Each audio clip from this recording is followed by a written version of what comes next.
ఇంకా నాకైతే అర్థమైంది ఎడ్యుకేషన్ అనేది ఇంపార్టెంట్ అని. ఎడ్యుకేషన్ అనేది చాలా చాలా ఇంపార్టెంట్. మనం రికమెండేషన్స్ అనేవి క్రికెట్లో ఉంటాయి, అది కామన్, అందరికీ తెలిసిందే.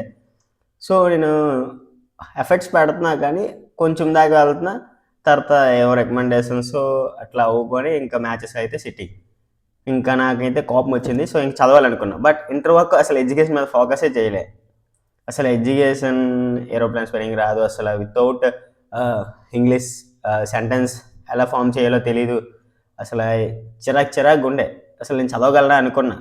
అది బుల్లెట్ బుక్ తీసి కొంచెం బుల్లెట్ బుక్లో ఒక 25 days చదివాను. ఇంటర్ పాస్ అయ్యా లాస్ట్ మూమెంట్లో అయితే.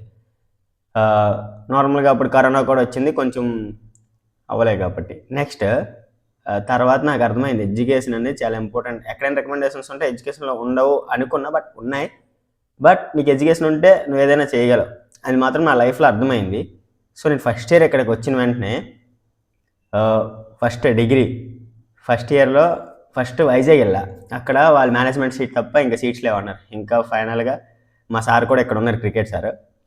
ఇక్కడికి వచ్చిరా పర్లేదు. ఇక్కడ అలా చూస్తే నాకు నేను బీసీఏ చేయాలనుకున్నాను. ఎందుకంటే మెయిన్గా నాకు అక్కడ క్యామ్ కూడా తీయడం రాదు.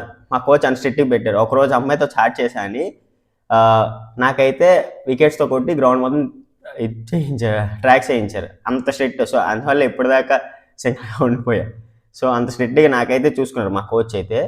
సో మేబీ దానివల్ల కూడా బెస్టే అనుకుంటా. నెక్స్ట్ ఇక్కడ అప్పుడు ఇంకా మొబైల్ కూడా యూజ్ చేయడం రాదు. మొబైల్లో క్యామ్ తీయడం నాకు సరిగ్గా రాదు. అంటే లాక్ వేశారు కదా, క్యామ్ నాకు తీయాలంటే ఒకరు కేలీ చేశారు. ఇంత జనరేషన్లో ఇంక ఎంటర్ అయిపోయింది, నీకు మొబైల్ వాడడం రాదేట్రా అనుకుని నాకు చెప్పారు.